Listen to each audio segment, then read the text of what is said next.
Okay, we're going to call the meeting to order. And at this time, Mr. Albaugh, will you lead us in pledge? Ready, begin. I pledge allegiance to the flag of the United States of America and to the republic for which it stands, one nation, under God, indivisible, with liberty and justice for all. God, I just ask, God, that you would just help each of the board members, God, as we go through this agenda, that your hand would be upon each of us, God, and just guide and direct us. And God, I just pray for the county staff, God, that your hand of protection is all around them, and just help them through this day and through the week. And God, that you would bring them back home safe to their families. And I pray all of this in the wonderful name of Jesus. Amen. Amen.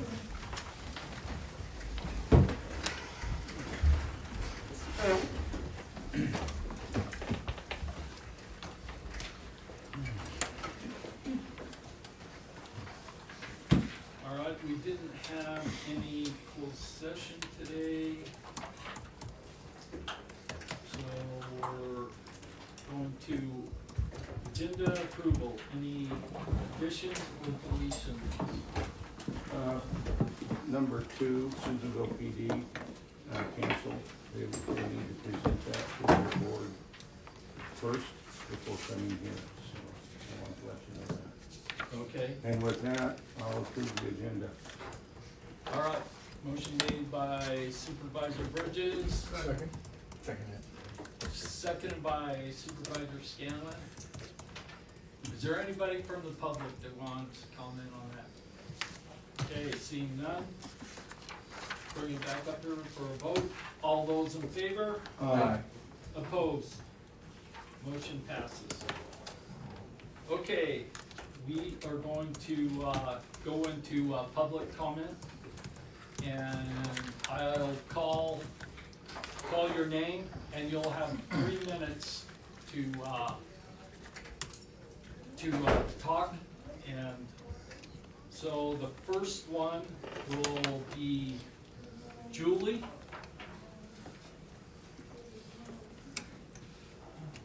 Michelle, if you could let me know when I'm getting close to my 3 minutes, that would be great. The chairman will, but I Okay. do need you to state your name for the record. Okay, sounds great. Julie Threet. It's a pleasure to be here in Lassen County. I came up from Chico today to deliver a message that I've been delivering to a lot of counties across this state. You're number 26, and I sent you a 9-page email with a lot of information.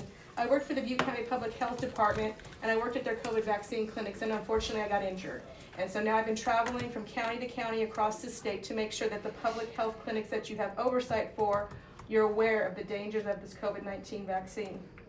Again, you're county number 26. I also go down to Sacramento to speak before the California Board of Pharmacy to make sure that the pharmacies are aware of the dangers of this vaccine as well. Again, for the record, I am vaccine injured by 2 shots of Moderna. I have a VAERS report filed. That's the Vaccine Adverse Event Reporting System. I've given you the number to that. I suffer from microangiopathy. I got a lesion on the brain after that 2nd shot.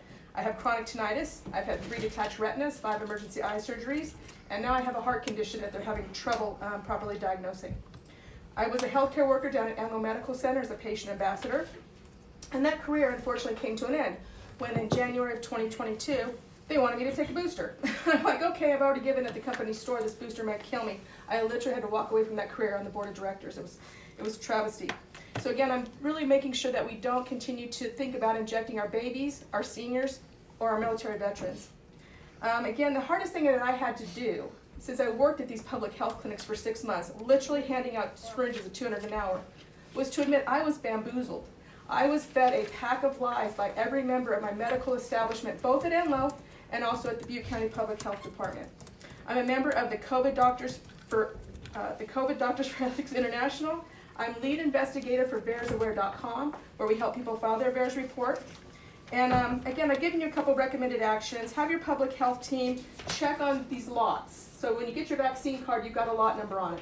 If you look it up on howbadismybatch.com or VAERSAware.com, you can find a relative lot toxicity, and you can make sure that your citizens are properly notified. Number 2, again, put a link to that VAERS site. Make sure that if people are injured, they file their VAERS report. We need to have Robert F. Kennedy Jr. have access to as many injured people as possible. I will also tell you my mother died of 4 shots in Moderna.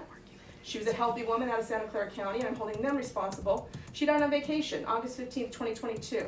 I also have a daughter who's a medical assistant at the Alameda County and Sutter Health.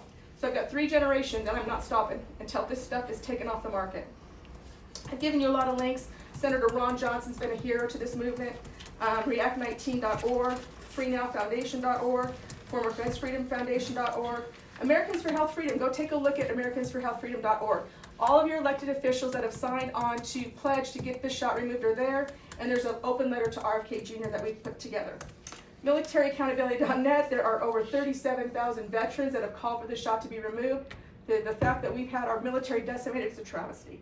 So again, I'm really pleased. I went to your website and I didn't find anything on the COVID vaccine, which is pretty clear that I think you guys have an understanding of what's going on here. So again, thank you for your time today. I appreciate you've got a wonderful community. It was a long drive, but I appreciate your 3 minutes this morning. Thank you. Thank you. Thank you for being here. Yeah, thank you for your advocacy. Thank you.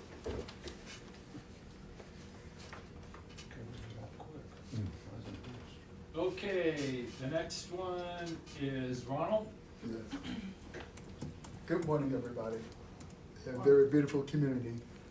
My name is Ronald F. Owens Jr., and I was a public information officer at the California Department of Public Health. Following up what Julie Threet said, it looks like that the issue might be moot in your county regarding the COVID-19 vaccine. It doesn't appear that the county health officer is promoting or administering or distributing COVID-19 vaccines, which is good, because in essence, these COVID-19 vaccines are poison. I was a public information officer, like I said, at the California Department of Public Health for more than 14 years, almost 15 years.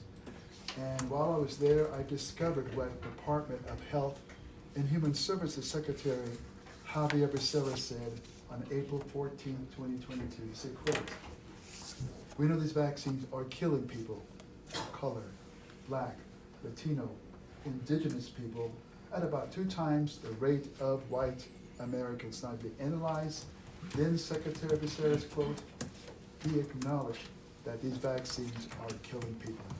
Matter of fact, I checked just last night. That particular Becerra quote is still on the White House's official YouTube channel. I informed my management of what Becerra said, and long story short, they made it about the messenger and not about the message. So I prematurely retired. I immediately incurred a 55% pay cut. I'm not sharing this to toot my own horn, but just to illustrate and accentuate that I would not have left a comfortable state job if I was not convinced that these vaccines are killing people. I sent this board of supervisors and your 57 other board of supervisor colleagues last July and last December, sharing this information with you guys, and I was going to follow up as well. This is my 39th county. I've appeared before 38 other county board of supervisors, and this is number 39. So I'll follow up my comments by sending you guys an email. I appreciate your time, and as I indicated earlier, these vaccines are dangerous, and it's good to know that this might be the only California county thus far that is not promoting, administering, and distributing COVID-19 vaccines. Thank you for your time. Thank you. Thank you.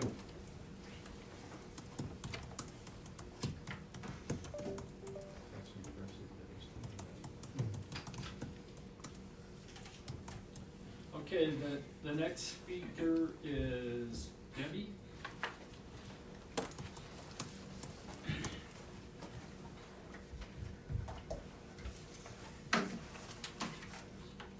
This is not what I'm normally gonna talk about, but I've had 5 COVID I'm sorry, shots, can and you I'm state 80 your name? years old. Can you state your name for the record, please? Debbie Valenta. Thank you. So, they work. I've lost several friends that didn't have the shots and died. So, anyway, I'm here to talk about the pot growers.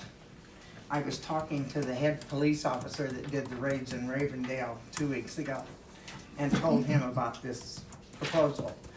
And he asked me, please, to bring it back to you guys and talk to you again. This would give Lassen County control of the growers, of what they're growing, how much they're growing, and what they're using on their crops. It would bring revenue in for you, and you'd have control. We wouldn't have this chaos of it letting them grow for 2 or 3 years and then going up and raiding them and tearing up their crops and then letting them go again. That's been going on for years. This way you have control. You control what the chemicals they use.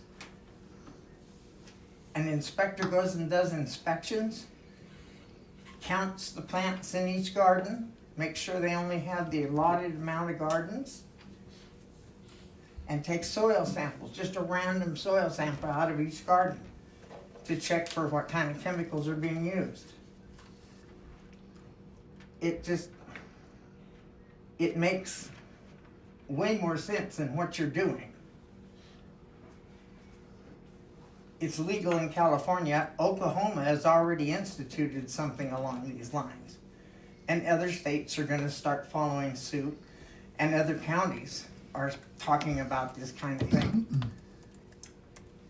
I mean, it's not like this is a rich community and doesn't need any money. You can't charge them a ton. They only get $300 a pound now. The price has dropped since it was legalized. They're getting less than half of what they got 2 years ago. I don't smoke pot, I don't do drugs, I don't smoke or drink. So nothing in this for me except it doesn't make any sense what you're doing. This would stop that. Thank you for your time. Thank you. Thank you.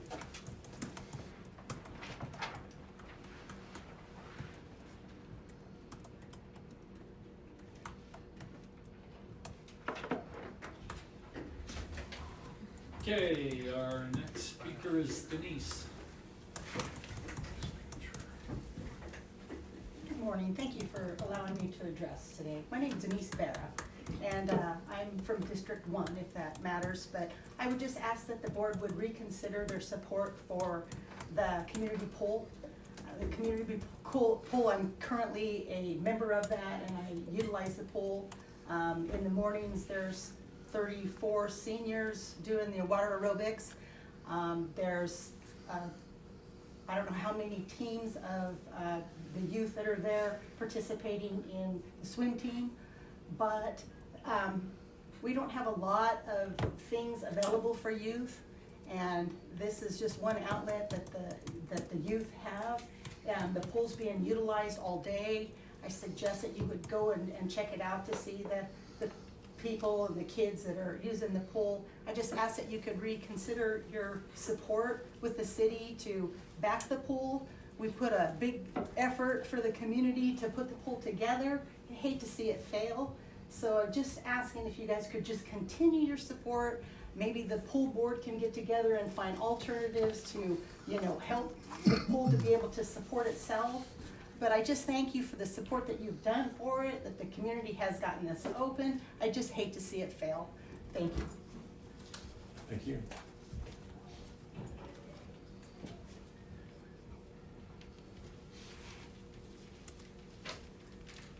Okay, the next speaker is Laurel.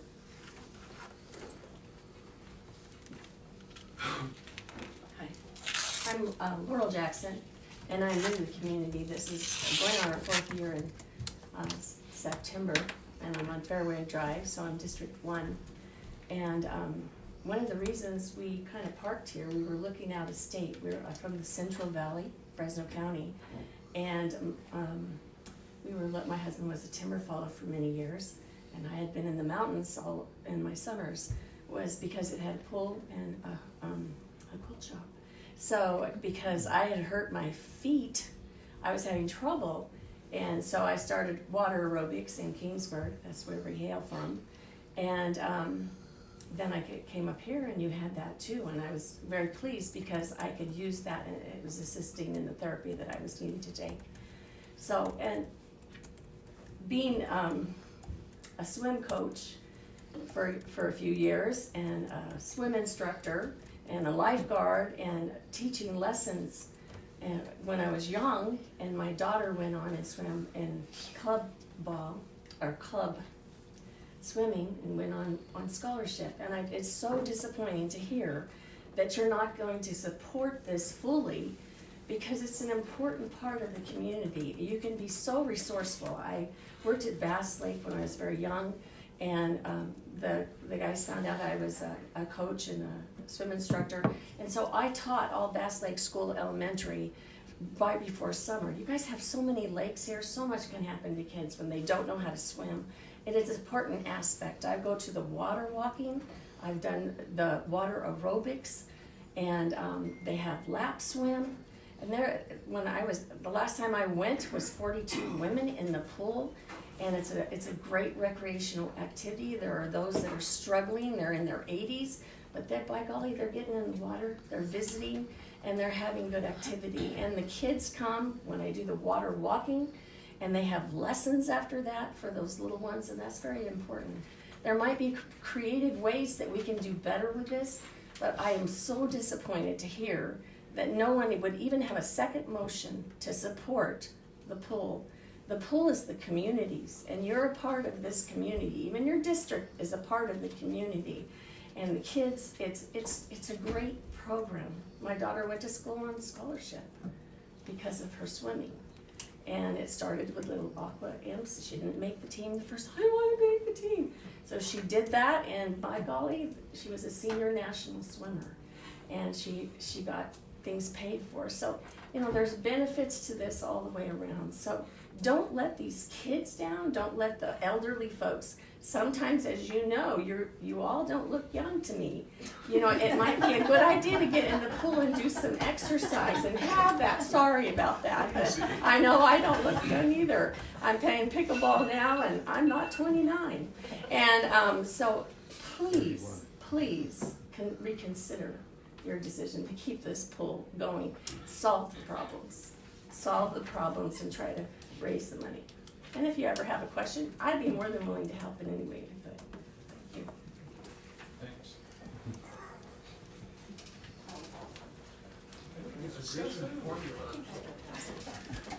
Okay, is there anybody else from the public that would like to comment? Okay. Thank you for your time today. Thank Beautiful you. community. Thank you for coming. We're going to close public comment. And we're going to move to unagendized report by board members. And Mr. Ingram, we'll start with you. All right, thank you, Chairman. Excuse me. Been a busy few weeks. I want to apologize for last week. I did miss the change of command to thank Lieutenant Colonel Haynes for his 2 years of service and welcome Lieutenant Colonel Kumar to the Sierra Army Depot. We have his banner hanging now, thanking him from the entire Lassen County Board of Supervisors for being the next commander at the Sierra Army Depot. So, like I said, I want to apologize for missing last week's meeting. Over the break, it was a long one. Attended the Blue Star Moms Bingo. That's always a good time. Of course, we didn't win this time, but we'll win next time. We're wrapping up the Doyle Green Waste Cleanup now. Next is the Milford's Green Waste Cleanup. So if Standish, Levitt Lake, or anyone else would like the green waste bin to start getting their defensible space in order, please let me know. Also had the privilege of speaking at several graduations. The best one in memory is Schaefer School. I wanted to thank Dr. Blackburn for the opportunity to speak at his graduation. 8th grade promotional class, I would say a third of them stopped in tears and gave him a hug. So just speaks volumes for the superintendent principal that he is. Got invited Friday night to the powwow to give an opening ceremony speech. I look forward to that Friday. Attended the LCRA meeting over the break. I think that group is going in the right direction finally, so I look forward to working with them to get more members. Also, bear with me. Oh yes, on June 6th, we hosted Sheriff Chad Bianco from Riverside County. And despite having 2 graduations that night, we managed to get almost 150 people there. I want to say, if you get the opportunity to see him, he is an amazing speaker. I've seen Vance in Reno, I've seen Trump in Reno, and Bianco, hands down, was the most prolific, no-nonsense speaker that I've ever seen. He fielded every question perfectly. If you get an opportunity, July 16th, he will be in Benton at the place where they do the cowboy poetry. This event isn't free, unfortunately. It's like a $35 donation for lunch, but if you get the opportunity to meet him, he'll speak with you one-on-one. I think you'll be thoroughly impressed. Also, we have an air pollution meeting after this. And just want to remind everybody the Bluegrass Festival is happening this weekend along with the powwow. So if you get a chance, go down there and check them both out. Okay, thank you. Mr. Elbach? Sure. Yesterday we attended a feedback meeting up there in Beaver, and anyway, it was fun stuff for the groundwater, the Sigma.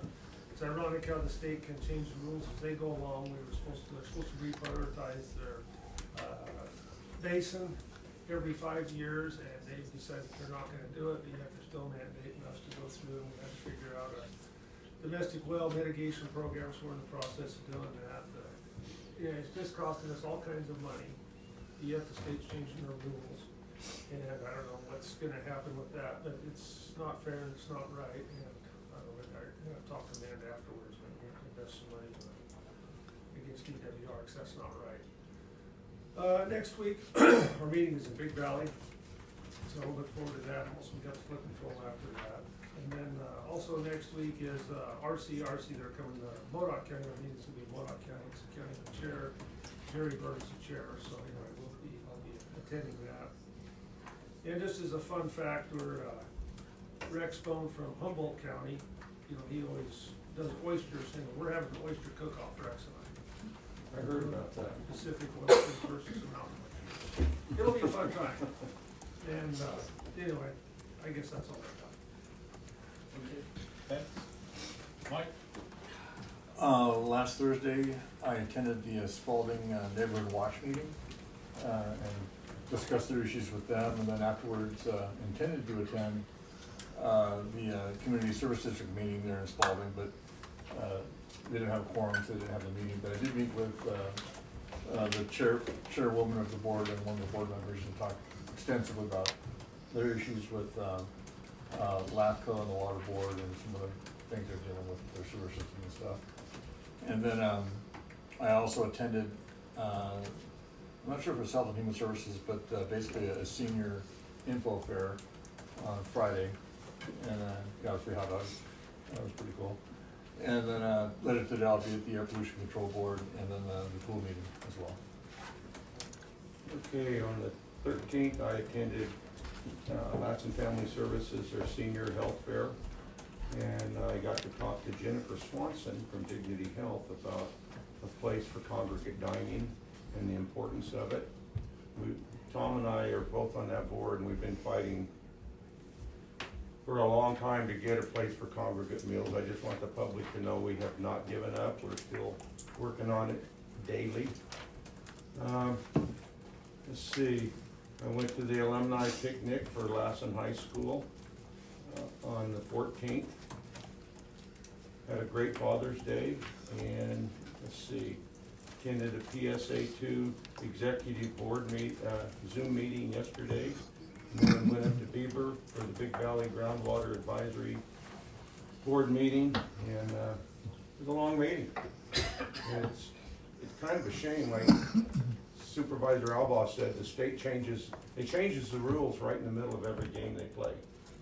You know, made for a long meeting. I think I got home about, it was after 8 o'clock last night, but I want to thank Aaron Albaugh for being the chair and always fighting for Lassen County on that board in the water for his community. I think that's pretty impressive. So that's it. Thank you. Thanks. Okay, I also attended the senior rally on Friday. It was well attended, and I can't thank everybody that put that together for the seniors. It was well attended, and I think that we need to continue to have those. I also attended yesterday a PSA2 meeting, and today there's air pollution meeting, and at 3 o'clock there's a pool meeting, and on Wednesday there's a fire safety council meeting at 5:30. And also, if anyone would like to be a volunteer for the senior nutrition program, I have applications here for the volunteers. Anybody that would be interested, come and see me, because we're gonna need some help once we get that program up and going better than what it is now. Right now, it's just they pick it up at the Susanville Assembly of God Church, and then there is some home delivery. But we're trying to get the congregate meals going, and so I do have applications. If anybody's interested in being a volunteer, we do need volunteers to help that program go. And I also want to adjourn the meeting in honor of Andrew Lewis Williams today. And with that, that's all I have.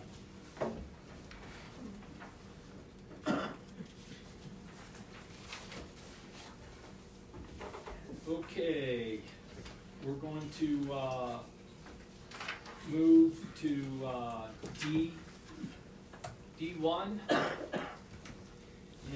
a recognition award for Regina. And so, do I need a motion? Okay. There is no. Oh, I'm sorry. You're fine. I want to agree. It was a test. Testing all of us today. It's fine, we're all doing great. Yeah, right. Good morning. Good morning. So in appreciation for 25 years of employment with Lassen County, we, the Lassen County Board of Supervisors, would like to take this moment to present you with the certificate of recognition and thank you for all of your hard work and effort. And we commend. So there Thank you you, go. Tom. Appreciate it. Very nice. There. You need a lot of that. Yes, you do. All right. I don't know where to look. Thank you. Thank you so much. Great, I'd like to say something. No speeches. Tom, I get No to start. Okay, Sam has spoken. Right? I am the impromptu department head today. So I want to say 25 years is quite a feat, Regina. Congratulations on community service. That's a lot of time and patience. And we're very thankful that we've had you. You've provided a lot of knowledge and a lot of experience, but not only that, but a lot of friendship and companionship. I don't know how we'd get through admin if we didn't have it together. We're a small family. We're a little chaotic, but you have led that team for a long time. You've been like the center point of the consistency of all of us. Like we've all come and gone, but you have been consistent. And so I appreciate you, and I thank you for your consistency and your hard work. We would be lost without you. Thanks.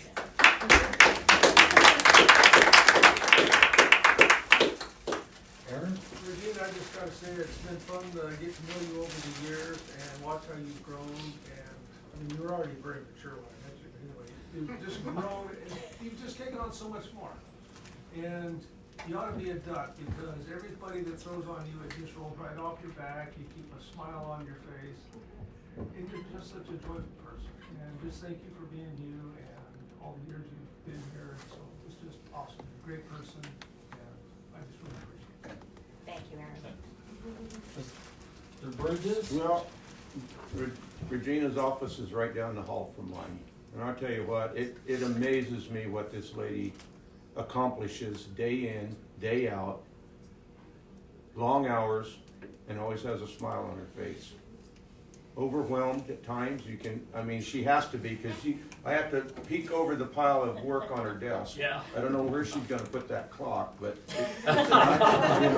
it's a nice clock, but her desk is usually so full, and she takes care of business. She's an amazing lady. I tell my wife all the time, she's my stepson's cousin. I said, I'll tell you what, Bill has the most amazing cousin that I know. So, Regina, thank you. I call all the ladies in the office the A-team. She heads up the A-team. So, thank you, Regina. Thank you. Thank you for all your hard work. And I've had to come in and ask some questions about on my dad's stuff, and he worked for the county a long time ago, and you had to go way back to give me the information. So we appreciate you. Thank you, Tom. Thank you. Appreciate it. Also, I'd like to add. Michelle? Thank you so much for being the best therapist ever. I know that's my second job, that's my side hustle. Thank you for everything, Regina. Thank you. Love you, kitten. All right. Anybody else? Yes, Well, it's Nancy. without saying that. Oh. Jen and I, we love her to death. They make quite a team, those two. So I've known Regina for a very, very, very long time as well. And when I ended up taking on my new adventure as auditor, we kind of had to work through Tyler and a lot of things together and a lot of questions, and I couldn't ask for a better person to go to. She's always understanding. She's always, when I'm like, I just want to kill someone, she's like, it's okay. This has happened, but we're going to make it through. So once again, you are the leveling person on that admin floor. So thank you for all of your time and your help, and congratulations on 25 years. Thank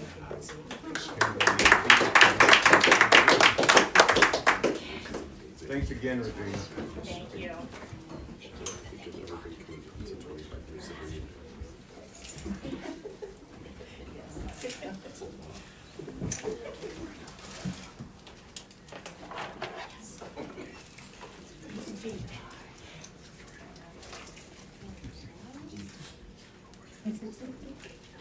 Okay, we are going to move to D3, proclamation of Elder Abuse Awareness Month. Thank you, Board. Jason Vial, Director of Community Social Services, joined with Tina Kittemore, Program Manager for Adult Services. and we have the pleasure of bringing the proclamation for Elder Abuse Awareness Month for June 2025. I'm just going to go ahead and read the background, just so everybody has the information. Working together to make my world, your world, our world, free of elder abuse. Many of our elderly neighbors endure suffering every day. Elders are victims of financial exploitation, neglect, physical abuse, and emotional abuse.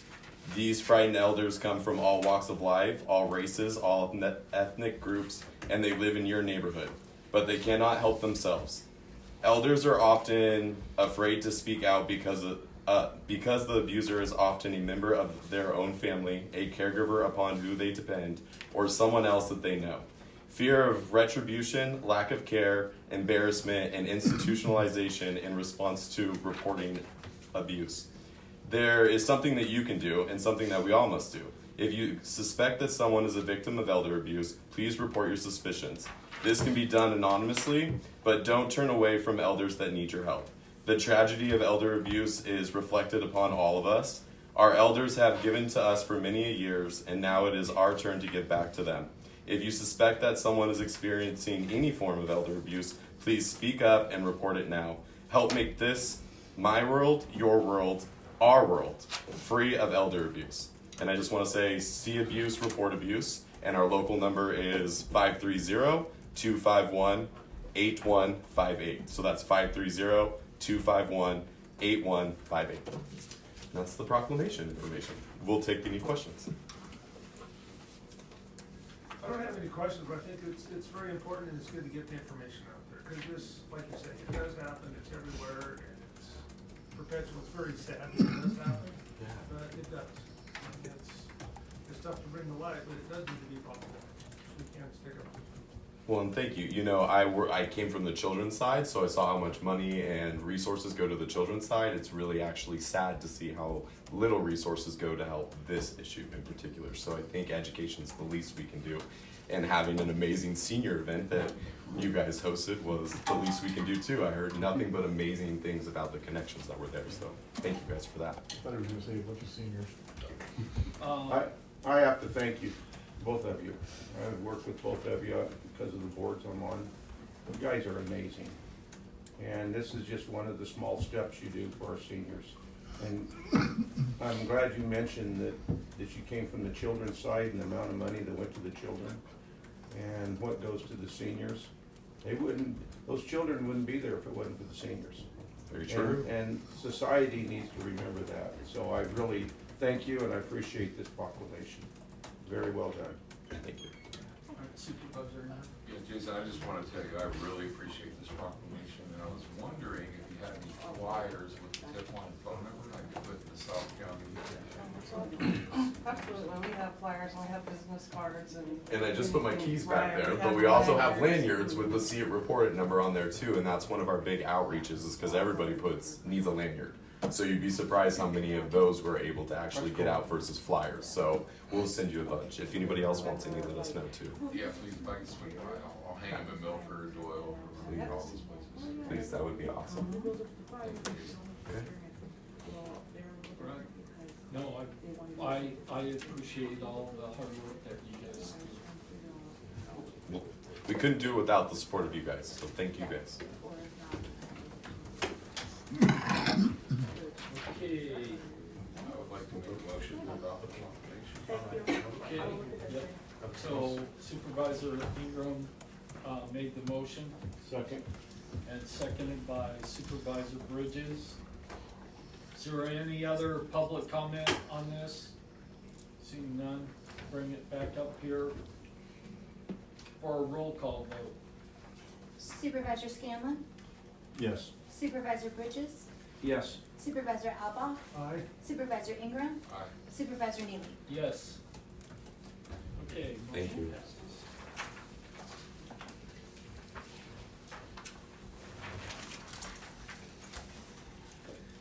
Okay, we are going to move on to, G.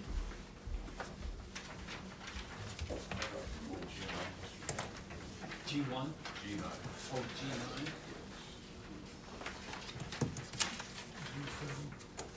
G7. Anybody else? Not me. Nope. I move to approve the balance. Second. Okay, motion made by Supervisor Alba, seconded by Supervisor Bridges. Anybody from the public want to comment on it? Okay, seeing none. All those in favor? Aye. Opposed? Okay, motion passes.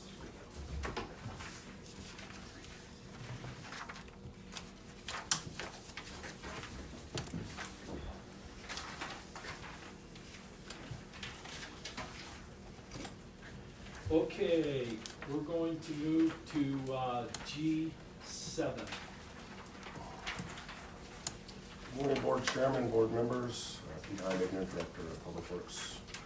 So this item is some gravel down on Hackstaff, and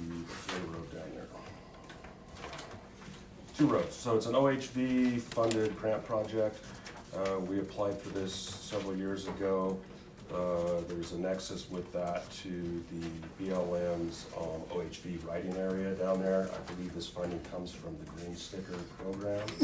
So this is just one of the ways we're looking to get more done for our roads when we don't have enough money to go around as we have right now. So what we'll do is, if this is awarded, we'll stockpile it at the Doyle yard there, and from there, when we have crews available and equipment, we will truck it out there and lay it down on those roads. Wouldn't it be easier rather than the stockpile, just take it out there on the road itself as you're going? It would be, but the way we have everything scheduled, it won't work for us, so. And then, green sticker vehicles, what the heck's a green sticker vehicle? Those are the ones that are like an off-road vehicle, but they can drive on the designated off-highway roads. So those are down there. I think that happened a few years ago. We recodified those roads within the county that you can drive those vehicles on. So it's a state program.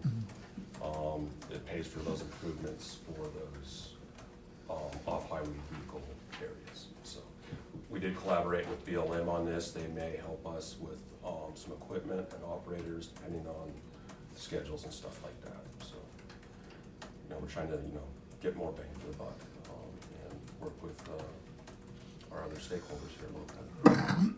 And this is basically 75%, well.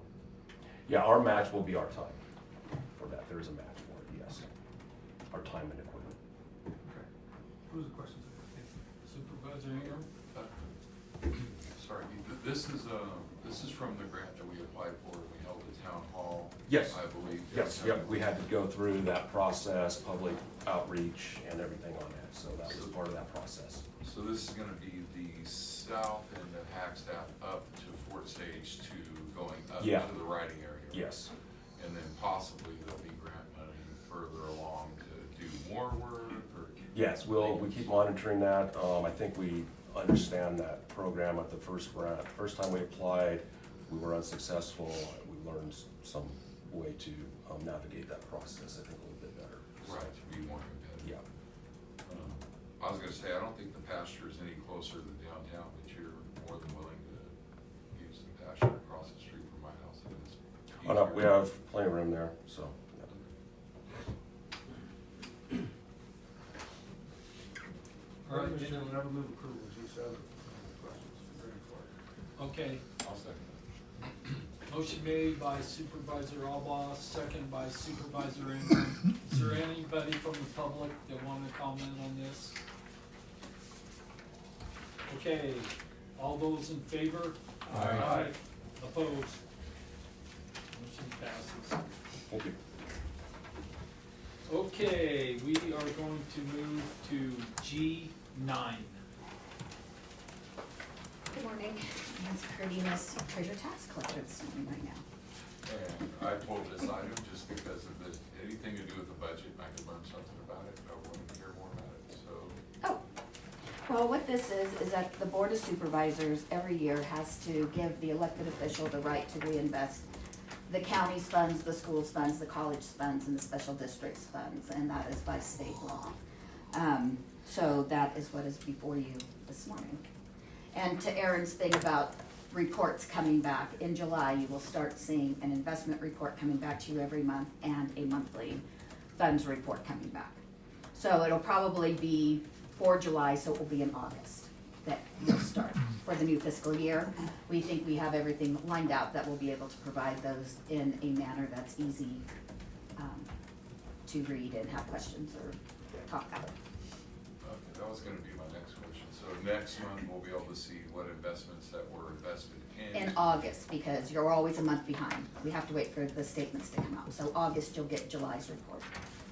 So I'm guessing we're doing safe investments, not Bitcoin, is what you're just Oh, the state of California has, last week we improved the investment policy, has a very strict guidance and standards for how the monies can be invested. And so if you go back to your last week's packet, you can read the county's investment policy, but yes, it is only the safest that the state of California allows us to invest in. It's very regulated. Very regulated. Okay. I was just curious, 'cause I worked on base, we could go to the G Fund or whatever, how we did our TSP, and we could go crazy on Cyber Monday and whatever. Totally different government than what you can do with like your own 457 monies or whatever. The state watches over the public's money very closely and how we can invest that. Yeah, it was all in that report last week. Yes. I just wanted to get more information. Thank you. Anytime. Any other questions? That'll make it approval for G9. Adopt the resolution and delegation of authority to invest and reinvest funds of the county and funds of other depositors in the county treasury. Yes, sir. Now. Okay, motion made by Supervisor Ingram. Is that a second by Supervisor Alba? I didn't second it, I just got the Oh, motion for it. oh, okay. Trying to keep Jason out of trouble. Full time. I'm a man, I'll say. Okay, I brought mine. Supervisor Scanlon seconded it. Anybody from the public want to comment on it? Seeing none, bring it back up here for a vote. All those in favor? Aye. Opposed? Thank you. Thank you, Nancy.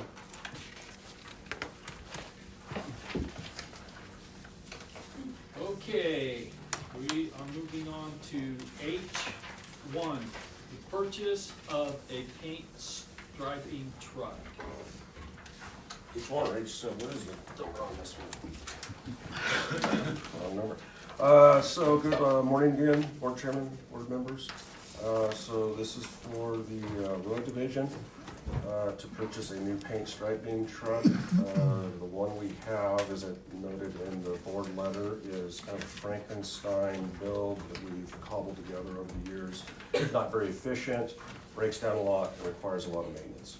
So we've been working for the last 2+ years with Easy Liner. They are part of a cooperative purchasing agreement through Sourcewell. We basically had our truck designed. What our hiccup was is trying to get the engine we specified for it. We were requesting a Cummins engine, X12. Took so long because it wasn't approved through the, not the state car, but the US deal on that. So finally that got through that, so they were able to call us up a few months ago and said, hey, we can get you the complete truck now that we've located an engine chassis for you. So it'll be a 2-axle truck, gross weight of about 43,000 pounds. Transmission has a 3-year warranty. The engine's 2 years, 6,250 hours or 250,000 miles. The chassis has a variable warranty depending on the parts on it stuff. It is a pricey piece of equipment. We've really been able to do limited striping for probably the last 4 or 5 years, and on that, so we'll really be able to catch up on the striping and have our roads looking a lot better. The funding for this is coming from 2 parts. So we have some RSTP money, which is Regional Surface Transportation Plan funding. It's federal money. It comes through the LCTC. We banked about 3 fiscal years worth. So we have $479,798 of that funding, RSTP, that we use, and then the remaining we'll make up with the SB1 funding for the total purchase. Supervisor Ingram? Just have a quick, you mentioned SB1. Is that funding secured for next year's? Yes, SB1 is state funding. It is vehicle license fee funding, so as long as people are still licensing their vehicles, we're still gonna get the funding, so.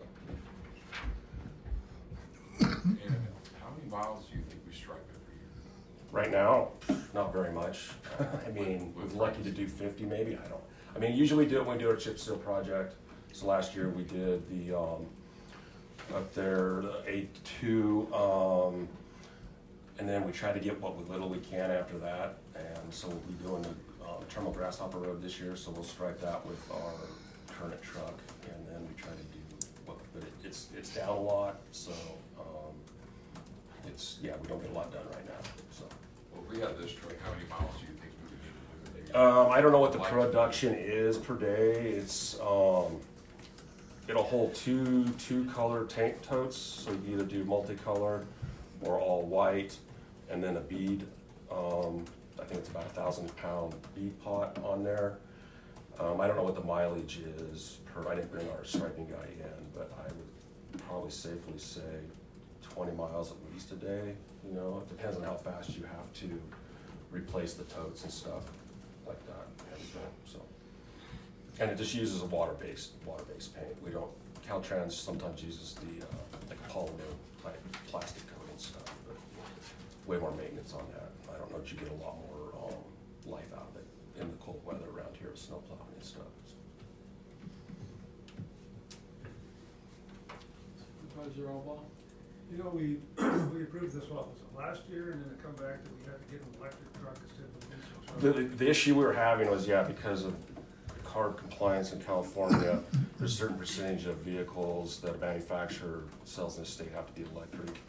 So, but now that we've got an approved engine that meets the federal EPA, it meets the CARB, so now we can get a compliant truck here for the US, or the US, So the when we approve California. this, we're guaranteed to get a diesel truck and not have to. Yeah. That's a big step. That's good. That was just terrible because now you're a year behind. We should have had this last year. Higher costs and everything else just because the state was trying to push everybody into electric vehicle and mandated stuff, and it's just terrible. So thank you, Pete, for being patient and diligent and working through this. No, we were jumping up and down when the manufacturer called us back. Should have been. We're like, So hopefully this doesn't happen to us. So, Anybody else? I'm just glad we're having a truck that didn't come over on the Mayflower. No, and I appreciate all your guys' hard work, Pete, to get this. I know we needed it for a long time. Yeah, And, you're always banging your head against the wall with the state because of their craziness. I'll be excited when it's here and our guys are out driving it and using it, so should have it here in time for next season, so. Good. Mr. Chairman, I would move to approve the purchase of the paint striping truck from Easy Liner through the Source Well Cooperative Purchasing Agreement in the amount of $799,000, $799,917, and authorize the CAO to execute the purchase. I'll second that. Okay, motion made by Supervisor Alba, seconded by Supervisor Bridges. Anybody from the public want to comment on it? Okay, seeing none. All those in favor? Aye. Aye. Opposed? Motion passes. Thank you, guys. Thanks, Pete. Thank you, Pete. Okay, we are going to move to H2, Tyler Mitigation Host Server Amendment to Annual Costs. Good morning again, Nancy Cardenas, Lassen County Auditor Controller. So this goes back to interest apportionment delegation of authority, where this is going to get paid from. So let me start there. The treasurer's budget is one of the budgets in the county that can and is charged 100% to the portfolio through admin fees. And the reason that it is handled that way is so that the schools, the college, and the special districts then pay their fair share based on their average daily balance and their interest apportionment monies. This will be funded through the treasurer's budget, which means that it will be allocated as part of those admin fees, which means that the schools, the college, and the special districts, along with the county and the county departments, will pay for this upgrade to the system. That being said, currently, this is the college and the schools' general ledger for the county. They use this to balance back to the state. They don't have access to it. We aren't we don't have, I'll let Cheyenne talk about the IT stuff, but they don't have access to the system. And so every time they're asking to pull reports or they need to see something, they're having to go through the auditor's office. When we get the time or we get the request, then we have to take time out of our day to run those reports and send it back to them. This would make it to where the schools and the college would have access to their financial systems as well, and that they would be able to self-serve themselves and pull their own reports. They would only have a view only. They wouldn't be able to go in and enter anything. But it would be a huge time saver both on their end and in the auditor's office end. And then I will let Cheyenne talk to you about all of the reasons why IT would like this to go through. Cheyenne Rule, Lassen County IT. With this migration, it is basically moving from county hosted servers to Tyler hosted servers. So with that, there is that represents an increase in cost, but also an increase in support with Tyler Technologies. They have dedicated teams to work and monitor on these systems. It will reduce the IT costs a lot. There's a lot of expensive licensing that goes into maintaining our own servers, and this is a really big one for us. It'll also reduce labor for me and my colleagues in IT. That labor involves maintenance of the system, including server maintenance, updates, working on any issues that come up, which happen very frequently. That this shifts the responsibility to Tyler Technologies support and their dedicated support teams. So it'll include higher service level agreements and like better monitoring of the system. Is there any questions? Yes. So how, it's a view only, I mean, how is this going to protect the county and IT and et cetera from hackers? So view only just for the schools, so that no one can go into our system. That is the only access they will have. But I also forgot to mention that any of our department heads that are away from the office can log in and have full access to the system. So if they're not, if they're at a conference and they need to approve invoices or claims or run reports or do whatever they need to do, because this is a paperless system, it also allows them to continue working and not have things held up, not have things be late because they were out of the office and they couldn't access the system. So it provides a lot of security for the county, and I don't know, we had an event a couple weeks ago where someone flipped the wrong breaker and shut down the entire county's everything. And so then we're all waiting for that to come back up, and we're waiting for firewalls, and we're waiting for IT to be able to let us all go back online. One thing about having it hosted off-site is that we don't have to worry about that. And if I would have been in charge of this project from the very beginning, I would have asked for it to be hosted just like our property tax program with the company and not with the county. So. To your question though, we have recently made security updates, and one of the costs associated with this request is to interface with those security updates that we did. So it's even more secure to some extent. Yeah, there's a increased cost for identity protection. So multi-factor authentication across the board, since people will be accessing this program as on a web-based platform rather than internal. So because you can access it on external computers, as will be necessary for the schools, which is not available now, we'll have an increased identity protection for anybody logging in. Is there gonna be a limit on the number of reports that the schools or somebody can write, be unlimited? Unlimited. As long as they're in there, they can run whatever report that they need to process whatever it is that they're trying to do with the state. And I mean, and I guess that's the thing that the board has to realize, is that I'm not only just the treasurer and have to provide services to the county, but also to the schools and the college. And they did help us buy this system, and so it's very inconvenient and unfair that they don't have access to it when they need it as well. So this allows that to happen. It also allows department heads to be able to continue to have workflow continue while they're away from their office. Because right now, we don't have enough, and IT doesn't like to do it, VPN services to where everybody can VPN to their computers when they're away to be able to process claims and purchase orders. So this is something that everyone has been asking for, and we kind of waited just to make sure that everything else was going good with Tyler. And now we're to the point to where we believe that we can allow the schools to have access to the reports, because we kind of understand the reports better now, and we can allow department heads to be at a conference and do the workflow, because we have all of that set up and it's more secure now. So this is just the next step in making this program work the way this program was designed to always originally work. Supervisor Scanlon? My question is, are you able to back this up? Or is it completely dependent on them to back it up and keep our records?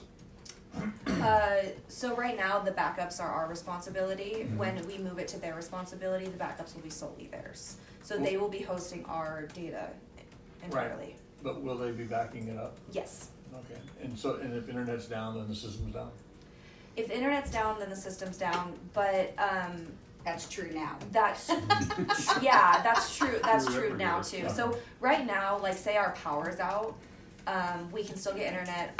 Oftentimes, we still struggle to keep up internal resources. This way, we can still access that external resource. It gives us a kind of a fail-safe to access that when there's internet and power disruptions, which we have very frequently here. The whole package is $105,802. What portion is the hosting? So that is an increase in annual costs above and beyond what we currently have. I don't know specifically what our current costs are, but this represents what our annual costs will be under hosting. So all of that is for the hosting. Yeah, so For the hosting, the Yeah. backup, them, doing all of the maintenance all of our licensing, everything. is what this is, and this is just for the hosting. Okay. Supervisor Burgess? I'm just really impressed, and do you have a rough idea hourly, how much this is gonna save your department, Nancy, and IT? Just a guess. Well, we get a lot of email requests and phone calls from the schools and the colleges every day, because they're looking to do reports. They're just like us. They're financial people, probably have more reporting to do to the state than what we do. So, I'm saying that on a weekly basis, it's probably gonna save us 10 to 15 hours a week, just in the back and forth, running the reports, scanning them through and sending to them. So hopefully it also saves them that amount of time so that we can go on and do better things with It's a them. lot of time. It is a lot of time. Plus the convenience, because there's nothing worse than being busy and somebody calls you up and says, I need this. Or convenience on their end of needing it Yeah. and not being able just to go and pull it and having to wait for us. That's frustrating as well. Yeah. Thank you. Supervisor Alba? So this price here is gonna be above and beyond what they already paid? No, this will replace our current annual costs. It'll be this cost instead of our current annual costs. There is one-time fees of $5,290 in that project planning for the actual migration, because they're gonna provide someone to organize everything between all of their teams internally. Okay, and so is this cost gonna be more than what your costs were? It did increase the cost, yes, because we weren't hosting with them before. So, do you know, Sam, what it was before? No, but it's not a significant increase. It's not a big increase for the schools. No, and they've already been paying for that, so it's a minor increase to be spread across the board. I mean, we're still spreading this pretty significantly to everybody, so it's lion's share, right? It goes on how much they're using it, it's gonna be, or how much they're using the county, so to speak. It will be distributed like that. So like you'll have HSS take a lion's share, because they carry the most money, so right. it definitely divvies it up accordingly. It's very fair, that's why we do it this way. Supervisor Ingram? I guess Sam and Nancy, what increase are gonna go to the special districts? Very few, because you carry very little money. But Right. whatever money you have in the treasury, so probably like, I don't know, a basis point, 1/10 of a percent if you see any increase in admin fees. So once again, So- they're already paying it, and so they'll probably be like $5 more, $10 more, whatever that looks like percentage-wise. But the special districts also could have a login for view only to be able to pull the reports. So it's something that we have also been having, especially the ones out in your area in Beaver, been asking for, because it will just be very convenient for them to be able to get the information they need as well. And even with the special districts, depending on how things go in the past, they could even start entering in their own claims, and we could do a paperless process, which might be good for them. There's a lot of things that opens this up to processing special districts claims and workflow for them as well. That going forward, once again, this is how the system is supposed to work.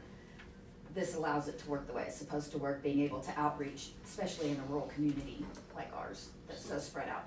So literally 0.1% increase. If that much. They probably won't even notice it, but see, that's where it's fair, is because since you guys get the benefit of all of it, but since you have very little money in the county treasury, you pay a very small proportion for having the benefit of this program. Right, then it's spread out amongst the schools, and the schools and the college, and everybody's happy with. Yes, they want access.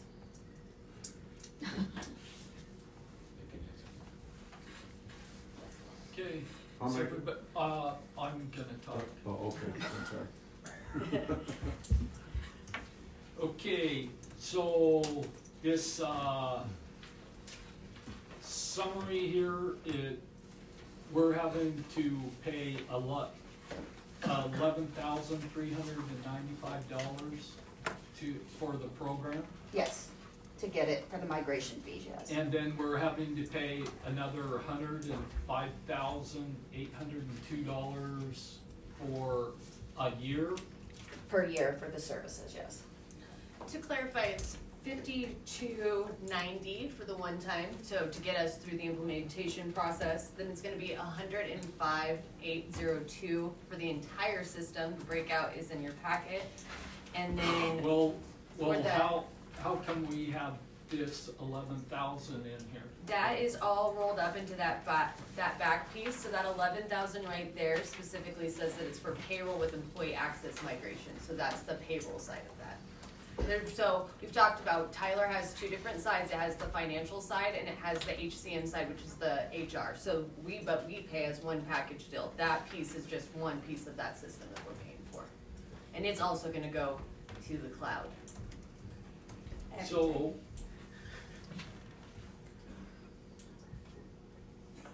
So when you total all of that craziness up, it comes out to that $104,752. And then it has the other, then what's the 11,000 on our board packet? What does that represent? It's for- $11,000. this one right here? That's just the amount, that's what personnel's amount of the $105,000 is. Is 11,000? Yes, yes. Well, and then the other 98,000 for, the recruitment side of it. Right. And the employee portal, and then we have payroll with employee access, they don't have anything on that, we have a recruiting portal that's in there. So that's all, everything that you see in that big list of those first 2 pages is everything that we have in the system that we pay for. With a total of $104,752 for each of those different, like, a la carte items that you get from Tyler.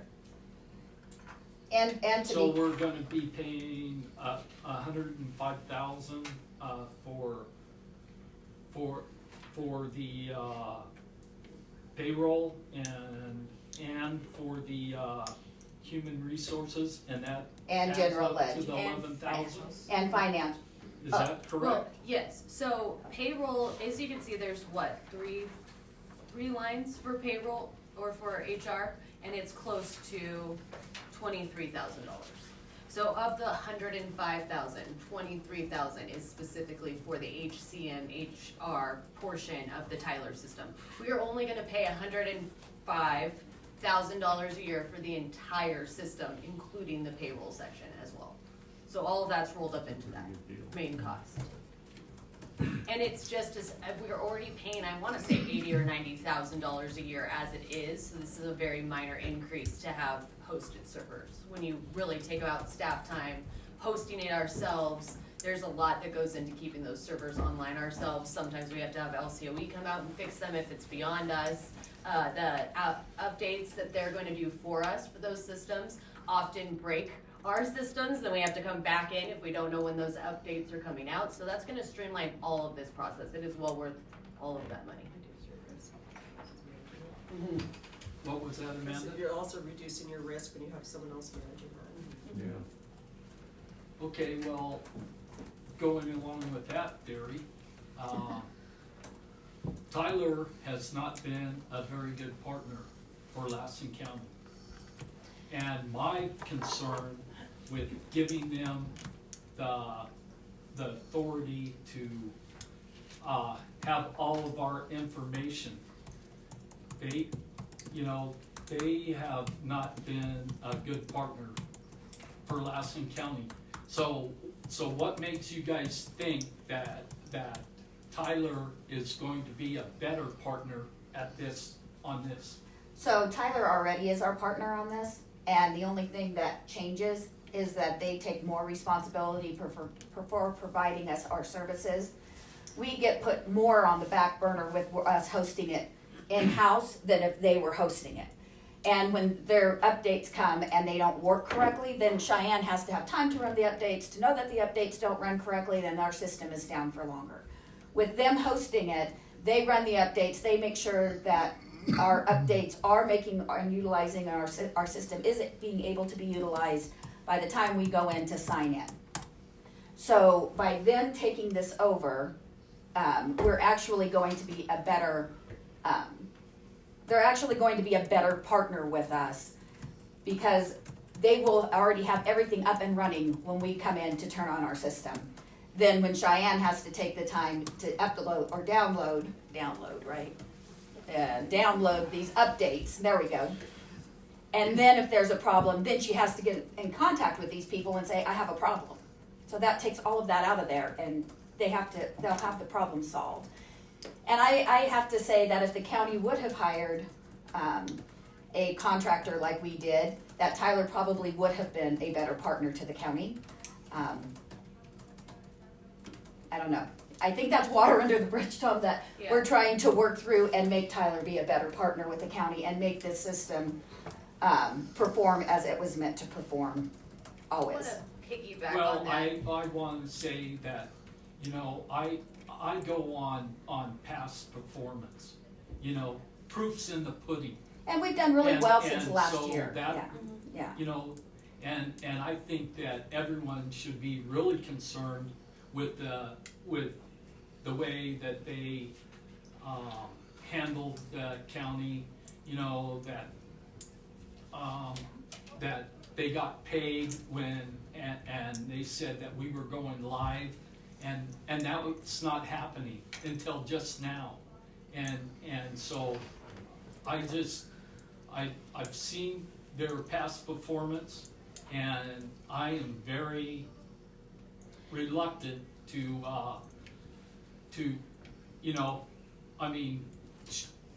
like I said, the proof's in the pudding because they haven't been a good partner. We've had to go out and get another consultant to make their program work because they were telling us one thing and it wasn't working until we got another.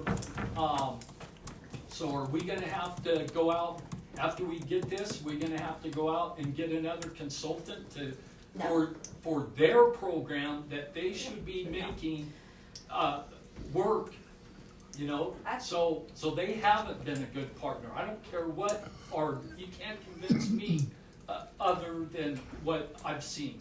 So I would tell you that if I had my choice today and we county had all the money in the world and we could go out and do something different with someone different, I would be there. However, the county doesn't have all the money in the world and this is our system. And this is what we're gonna be stuck with in the last system we had for 35 years. And so they are our partner. Whether we like it or whether we don't, they are our partner because we can't afford to get out of it now. And so all we can do is try to build the relationships with Tyler, which I think we have over the past year. Client First was able to help us build those relationships. And I think we are going in a good direction with Tyler. And I think allowing the system to work as the system was designed to work is going to alleviate a lot of the stress and a lot of the hatred of the system. And all we can do is try to move forward in the most positive way that we can, and I guess make lemonade out of lemons. I don't know what to tell you, because we're stuck with it. We don't have another $2 million to go out and get another system, nor do we have the time, the energy, and I think everyone in the auditor's office in the county would say, I quit, because nobody wants to go through another financial system change again. It is gut-wrenching and very difficult. So the proof is going to have to be in the pudding, because we have no choice at this point. They are our partner. And I have faith. Cheyenne, Sam, myself have made really good contacts with them, and I think that, you know, they know that we know business, and they do help us when we need it, getting things done as quickly as they can. Cheyenne, being the project manager, she speaks IT. The other people that were handling this before didn't speak IT. I don't speak IT. I just want to press the buttons and have it work. I am not IT. And you really needed someone who spoke IT to be able to set this system up, because we were building our own package. And for us not to have realized that in the beginning was also our fault, because when Tyler was trying to speak to us, we couldn't communicate back, because they didn't speak IT, I don't speak IT, you need IT to speak IT. That's where I sit on it. I think it went both ways, Tom. I think it went both ways. I'd like to piggyback on that. At this time, our implementation with them is done. We hired those consultants to help us, and they did help us a lot. Not on the HR side. No, yeah. I mean financially. Financial side. So for the financials, our implementation is done. We are not leaning on Tyler any further, and we shouldn't anticipate leaning on Tyler to implement any more financials. And I agree with Nancy. The responsibility was ours as much as it was theirs. It was a failure on both sides, but that has been fixed. And moving forward, I don't anticipate them being bad partners. And I don't know if you know, they give priorities of when you file it's not a complaint but a work order. Mm-hmm. You know, and some of it is within 24 hours, some of it's within 2 or 3 days. Yeah. So is that still the case? Are we gonna have to wait 2 or 3 days for an outside agency to come and get our system up and running? No, well, it depends on what the issue is specifically. When you have a company like this that's responsible for your system, you have a service level agreement, so it depends on the urgency of the task. So there are some things that I may put a ticket in and may not hear about it for a week because it's not really like a big deal right now. But if the system is broken right now, they will get in and fix it right now. And there is a larger dedicated team for their hosted services than there is for their on-premise services, because on-premise is our responsibility, hosted is fully their responsibility, and they have more control over the system, they have more access to the system, they don't have to rely on us facilitating that access, and they will be able to alleviate those issues significantly faster than they are now. And in our agreement, they're going to educate up to 12 people with training. Is that going to be enough people to get trained? Well, we only have 4 people in our IT department, so I think up to the 12 people to know how this works for a hosted service is going to be plenty, because that's what the training is going to be on, is the hosted service part of this. And I will tell you, our property tax system is hosted with Megabyte, and is very, very nice, because our Crest system was, our old property tax system was hosted here, and we would have to wait until IT was in, and that they could, you know, let them, at that point, phone in to work on the system. And so things with our property tax system even goes so much smoother, because all we have to do is send in support tickets saying, this isn't working, this isn't working. They can get into the system, they can look at it immediately, they can fix it. We don't have to wait for IT to have time. I don't have to go down there and beat on their door and say, I need you to have time now. And so it just makes things run smoother for everyone. And in a small county, resources are limited.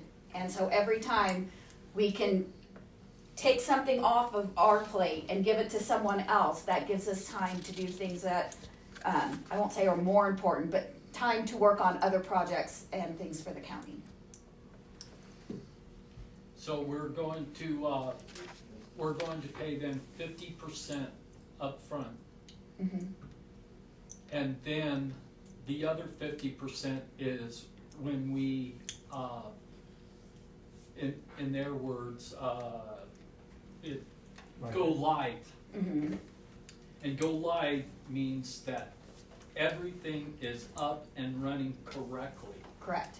And Cheyenne's really good with And- that. She and, monitors them now all the time. You know, I wanted to make sure that the county, when pays them the 50%, but they do not get paid if we aren't live.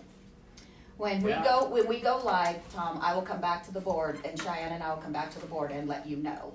We are hoping to have this go live the first week. We're gonna close out the year because we don't want anything to happen, so we're gonna close out the year. And then we're going to let them do the migration, and then we'll come back and tell you when it's gone live. But we're hoping that it is something that doesn't take very long. I was told that the migration is relatively painless and pretty quick. I don't have a specific time frame on it because we haven't entered an agreement with them yet, so I don't know when they'll have the staff availability to accommodate it. But I was told it would take a couple days. You know, it's just getting all of their staff in line to copy our information over to one of their servers and then bring us up.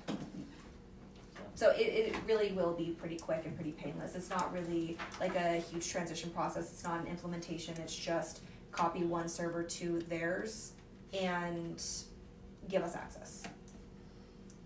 And what's their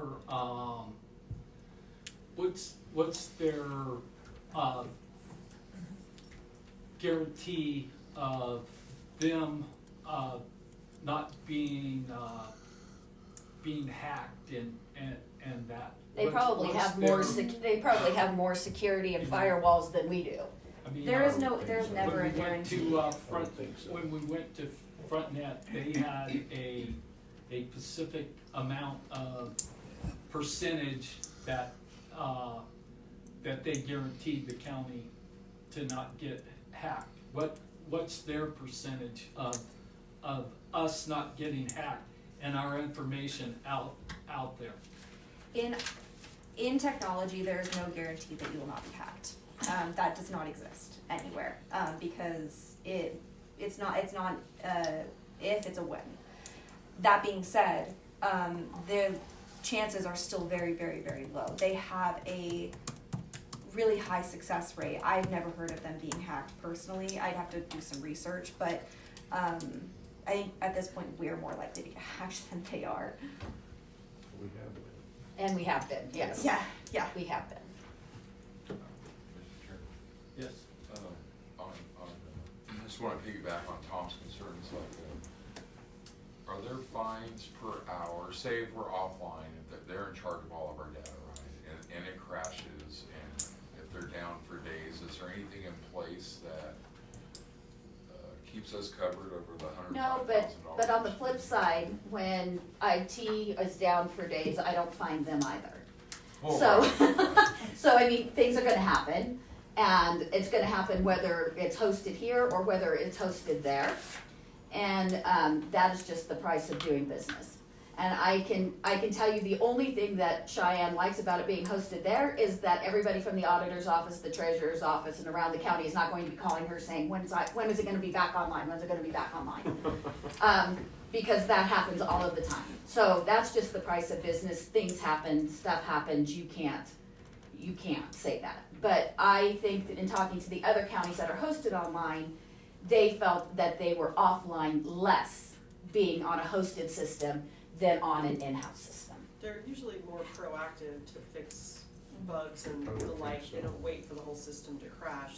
That's what the updates are gonna be sent out for, so Yeah. they're usually more proactive than we would be. I don't speak IT either. Me either. Way above my pay grade, so I'm just wondering, has research and homework been done on Tyler on whether they've been hacked, crashed, county's been in trouble using them? No for this other service? county that we have talked to that's had hosted has had any problems. And so Tyler working in the state of California with counties is probably only 10 or 15 years. It's not like Frontier that's been like 100 years. And so everyone was very, they liked it being hosted. They felt more secure than with it being inside their county. And they had not had any problems. And that's all I can tell you is the California counties I have talked to. And there's some large ones, Napa, El Dorado, Marin. all of them. Nevada, I think. So we were one of the few that decided to host it when we took it. Everyone else everyone else set it up with them hosting. We also have cybersecurity coverage, like, so if there's something catastrophic, there's insurance policies for that. And they should do. Yeah. Yeah. Well, I'm just wondering if the research was done in some way. Yeah, we've spoken to a lot of our allies in other counties, and I hear nothing but good things. They've never had any down days, and if they do, it's very brief. I've only heard of one outage, but that was out of their control. It was a CrowdStrike outage. It was an international outage. So I've never heard one complaint about it, because really it is more stable. They are more sophisticated in their data centers than we are, and they're more stable than we are. And this will eliminate some of the cybersecurity issues IT had had before by going through this. That's a you question. Well, I'd like to hear more specific, but in general, yes, this is more secure for our data. Putting it in their responsibility is more secure because they are way less likely to get hacked than we are.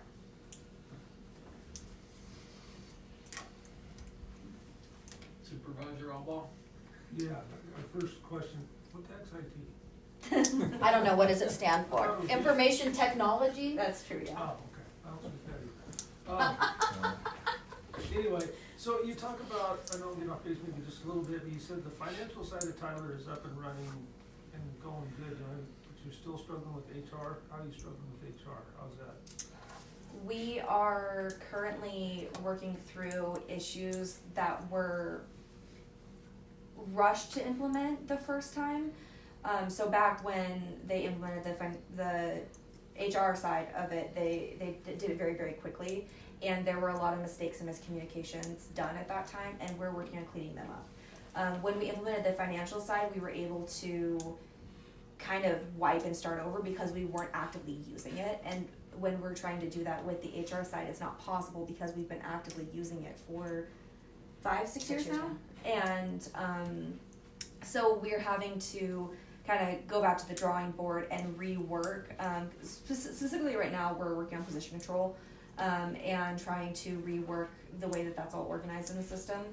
And we're using consultants to help us do that because they have a lot of experience with fixing these specific issues, because this specific issue has been an issue in a lot of other counties, and they've helped other California counties with this exact problem.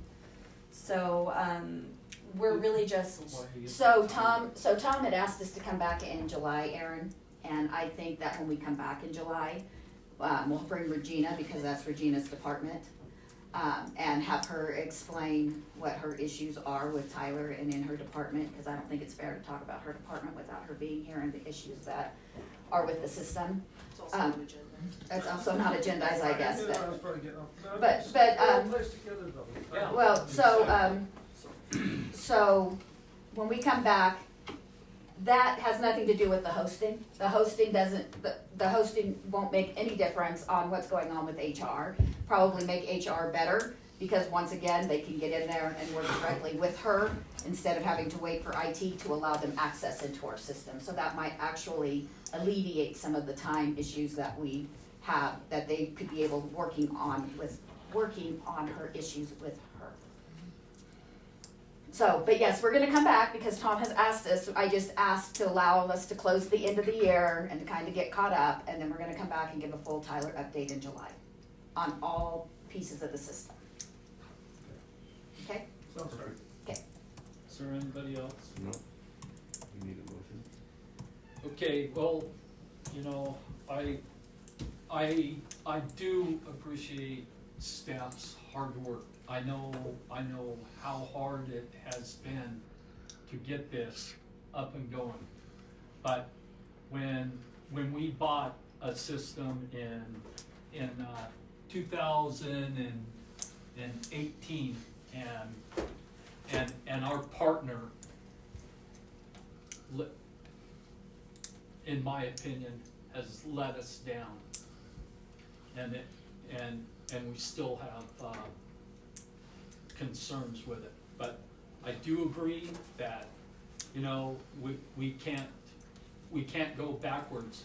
But I wanna make sure that we're holding their feet to the fire, because in 2018 and until now, we have not held their feet to the fire.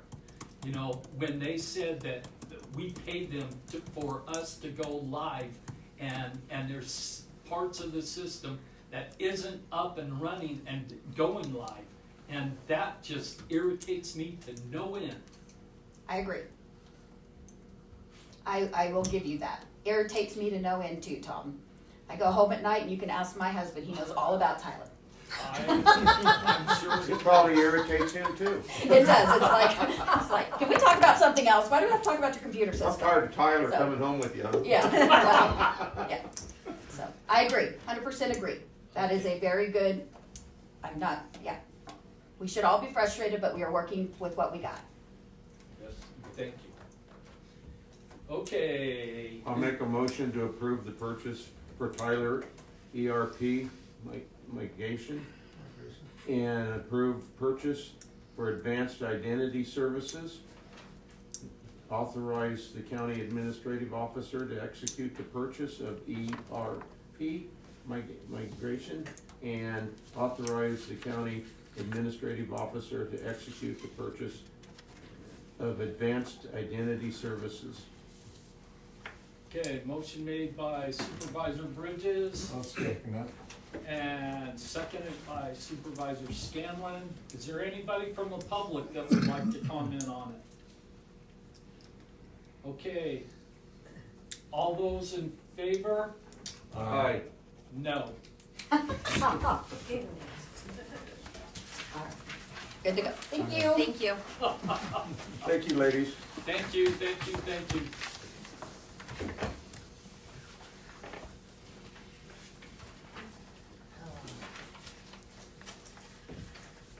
Okay, we are moving on to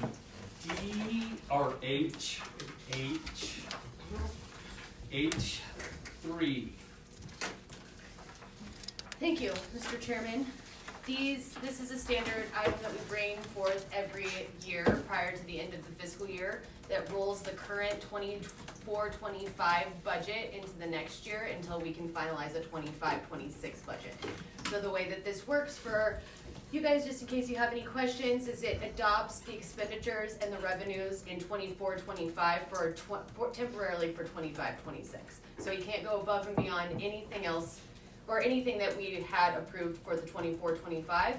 It also limits capital expenditures with the exception of the ones that we've talked about here, which are largely public works, because we can't stop public works projects while we're doing the budget. So with that, I will entertain any questions if you guys have any, but it's very standard. So this is just a temporary. Yeah, so come July 1st, if we hadn't done this, per this government code, we could do nothing. We couldn't pay payroll, we have no appropriations, right? We have to have an appropriation per code. So if we did not put this into place and take action on this, we would not be able to spend any money moving after July 1st or July 1st on. So we have to do this to be able to continue to operate in lieu of passing an affordable 25-26 budget, which is due by October 1st per government code. Any questions? Well, we do it every year. Supervisor Albaugh. Is Tyler gonna be able to help us this year with our budget? It's not that they're not helping us. We learned a lot about the budget process in our implementation. We put all of the budgets into Tyler. We ran the full process through Tyler last year. The reason that we did the budget book is because we felt, myself particularly, that you guys were used to looking at the budget binder, and if I put it all on the TV, that was going to rub people the wrong way, right? We still have hard copy packets for a reason, because you guys can't get rid of your paper, except for you, Supervisor Scanlon. Thank you for coming to the 21st century. But that 300-page document is what everybody feels comfortable in, myself included. I use my budget binder every single day, so I'm not judging you guys. But I did not want to put that up on a screen and not be able to give you guys a good viewpoint. So that's why we ran it the old way, and we ran it in Tyler to double check it to make sure it came out correct, and it did.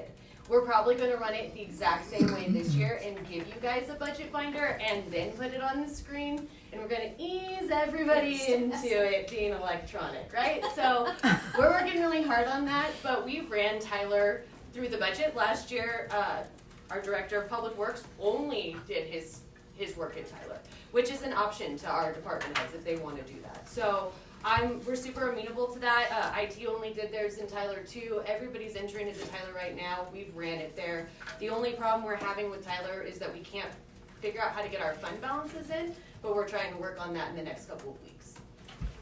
Okay, and then what is your anticipated time frame to get the budget done this year? I mean, because last year we were late last year. Oh, yeah, we were super late last year, and that was largely out of, we can't control when we get certain numbers in from the state and how a lot of that works. Like, we wait for cost plan for a long time. We're waiting for PILT to come in so that we actually know what our fund balances are.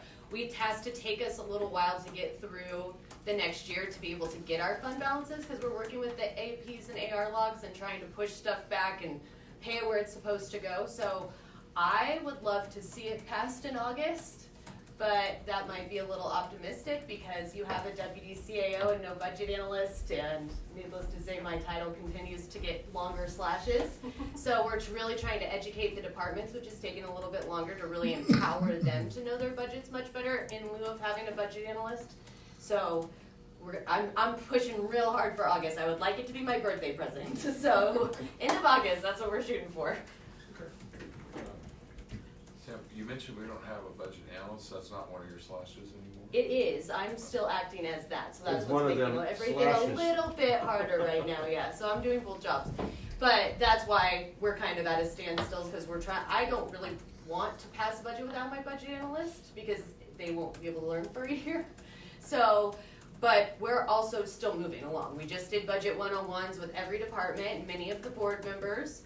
We are going to go into budget meetings, start having conversations with department heads. We've already given them direction kind of on what we're thinking for this next year. So they're already working on their budget. So we're still moving along. It hasn't stopped because that position doesn't exist at the moment. Where is it filled? Can we have 2 public hearings about the budget before September 30th this We're year, as opposed to what hoping happened last year? to have them before. We're hoping to probably have more of a week-long budget hearing, maybe a couple days in a row, where everyone can come in and present.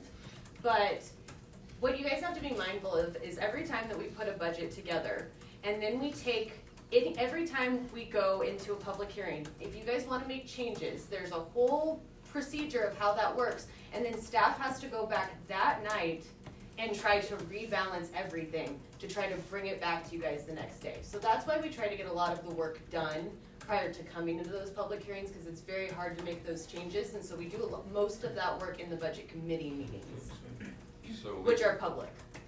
Okay, so we could have more budget 101s before that to hopefully save staff time, so this board has better understanding of the budget before we go into public. That's kind of what we're hoping for, yeah. Okay.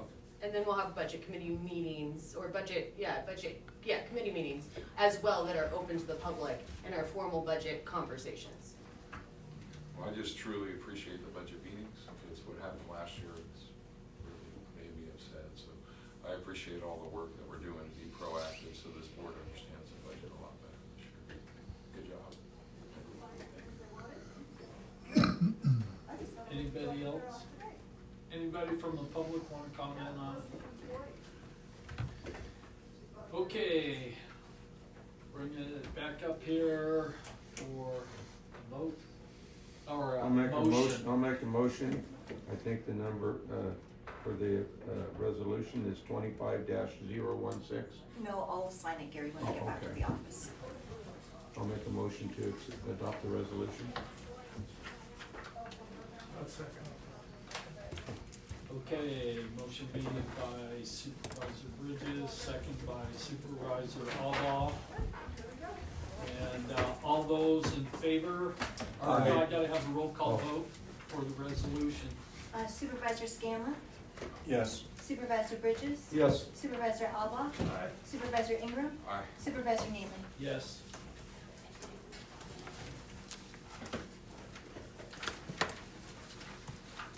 Okay, on that,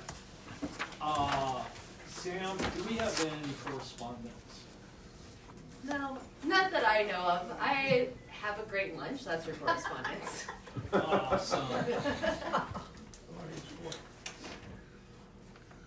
We did have correspondence up on the other side, but not on this section.